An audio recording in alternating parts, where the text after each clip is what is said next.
I thought he started a game last year, and I'll look maybe that up. I can't remember if it was last year or the year before. I'd like to see if Mendenhall was playing that game and look at the numbers on that kind of game. It could have been 2 years ago. I can't remember. Okay. You guys want to move on to tier three? Yeah, well, hold on. One more thing I wanted to say about Mendenhall is I know that we talked about Willie Colon being out, but they did sign Flozell Adams, who is a professional false starter. Um, he is a better run blocker than he is a pass blocker, which helps Mendenhall out. He's going to be playing, I think, either right tackle or right guard. The only problem with Flozell Adams watching him in Dallas is those short, 3rd and 2 situations where normally that's going to be a handoff running on the offside or the outside or off tackle. I think Flozell Adams false starts like 3 times a game at least, and that's going to hurt Mendenhall in those situations. So he's a bright one, is what you're saying. Yeah, I mean he's a good athlete, he's a good lineman, but he's just I've never seen someone false start as often as Flozell Adams. Well, he's gonna have to get better at that. Yeah. All right, let's move on to tier 3. I'll go ahead and start with my tier 3. I have D'Angelo Williams, Ryan Grant, Cedric Benson, Mendenhall, Sean Green, Ryan Matthews, and Beanie Wells. So I just pulled a couple of your tier 2 guys down in my tier 3. I did have Noshawn Moreno up there, but after his injury, I bumped him down to tier 4. A couple of guys I want to point out. D'Angelo Williams is apparently healthy. Look for him and Jonathan Stewart to be both 1,000-yard backs this year. Matt Moore is a better quarterback than Jake Delhomme. I think that they've got Brandon LaFell is another rookie receiver going in there to run aside Steve Smith, so they'll be able to stretch the field a little bit more. But, if D'Angelo can stay healthy and Jonathan Stewart can stay healthy, then look for both of them to be 1,000-yard backs. The other thing I was going to mention is I think this is a contract year for D'Angelo Williams, so he'll be trying to put on a show for the remainder of his career. I think, let me look up his age, but I'm assuming his next contract is going to be his last one. So he's going to be wanting to put on a show for make sure his last, he's 27 right now, so if he looks for another 2-year, 3-year deal, he's going to be past that age of 30. So I like D'Angelo Williams a lot this year. Mick? My tier 3, categorize these as very good running backs.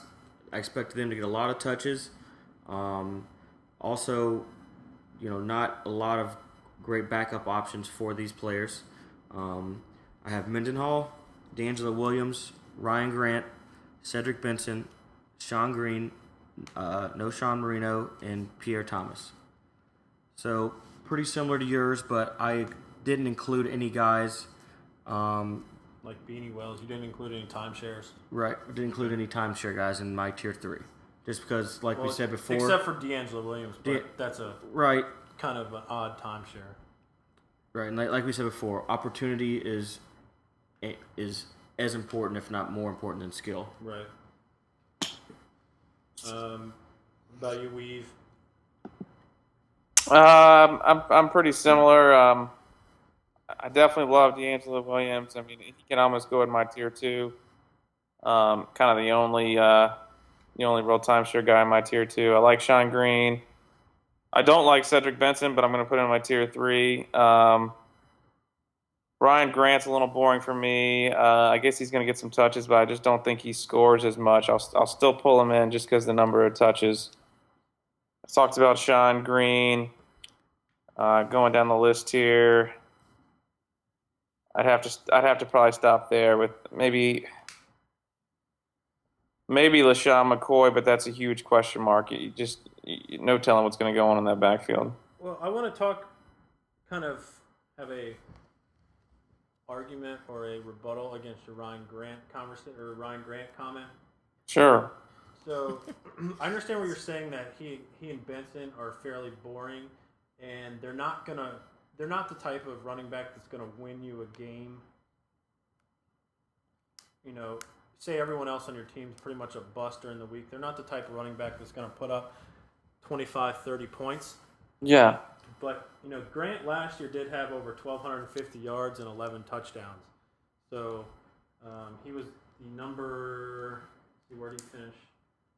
Number 11 overall running back last year.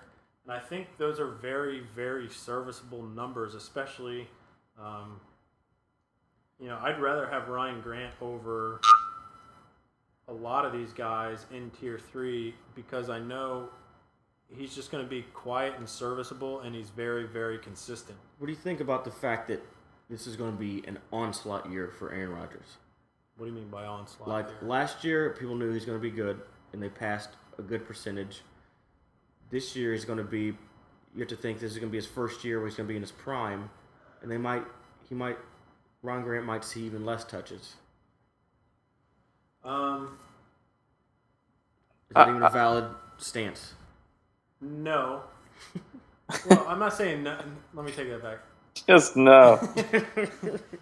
I'll say one thing. I mean, I remember last year, and I'm not saying the touches were going in. That he was losing touches to the passing game, and they'd get down the goal line and they'd hand it to everyone. I don't even know these people that were scoring. I mean, who were those guys that were scoring last year? They had that third string tight end Spencer Havner, who got 4 touchdowns last year. They were handing the ball off to him. I'm just like, man, that would kill me if I was a Ryan Grant owner. I had Ryan Grant for a while last year, and it was pissing me off. That's why I traded him. Yeah, see that's. I mean, these are him and Benson are good guys. I mean, they're Tier 3. We all three agree they're Tier 3. It's just like, I don't know. They don't have the firecrackers to really provide excitement. Very, I mean, they'll get you some good numbers, but it's just not as they're not as sexy as some of the other guys. They're like not sexy, D'Angelo. but they're safe and consistent. Yeah, I agree. Yeah. I agree with that. And you're also going to lose goal line touches to Aaron Rodgers. I forgot that motherfucker was running the ball in too. I guess we'll mark this podcast as explicit. You can bleep that out if you want. All right, so I think we're all in agreement. Moving on to Tier 4. Mm-hmm. That's where I dip Moreno and McCoy. I agree with you with McCoy. It's a passing team. It's always been a passing team. There's been comparisons to Westbrook with McCoy. I don't think McCoy's nearly as talented as Westbrook was in his prime. They've also got Vic there. The other thing that I wanted to bring up about McCoy is when Westbrook was in his prime and he was the feature of that offense, they had terrible wide receivers like Reggie Williams and James Thrash. I don't know if he was there, but they just had terrible wideouts. And Westbrook was basically the only one that could run towards the right end zone. But now with Macklin and Deshaun Jackson and Brent Selleck, I just think that they've got so many more options that McCoy's not going to catch the 80 balls out of the backfield like Westbrook used to do. I see him a little bit of the Saint syndrome coming their way. Yeah, I think he'll get 55, 60 balls out of the backfield. You've also got Leonard Weaver there still for the goal line touches. You got Mike Bell there for goal line as well. Michael Vick in for the Wildcat offense in the goal line. So I actually see McCoy getting decent yardage, maybe 950 to 1100, somewhere in that range. But I only see him getting like 6 touchdowns. Rounding out my Tier 4, I have Jonathan Stewart, Jamal Charles, and Pierre Thomas. And I think with the Lionel Hamilton news, I'm actually going to put Pierre Thomas up in my Tier 3 now that I'm looking at it. But that rounds out my Tier 4. I think you talked me out of McCoy. It's just you have a problem just saying, oh, Westbrook worked in that offense. Why can't McCoy work? And I think that's the kind of the trap I fall into every time I look at his name. Don't get me wrong, he's still going to be serviceable, but I don't look at him. Let's see. I look at him for the bottom of running back 2 numbers, the bottom like 3 or 4 of running back 2. I've got him ranked like 18, 19. And in our league, our running back 2s go up to like 24. So What do you got, Mick? I got this tier categorized as tier potential. These assholes could get you 25 points, or they could get you 2. All the guys in this tier for me, for the most part, share time.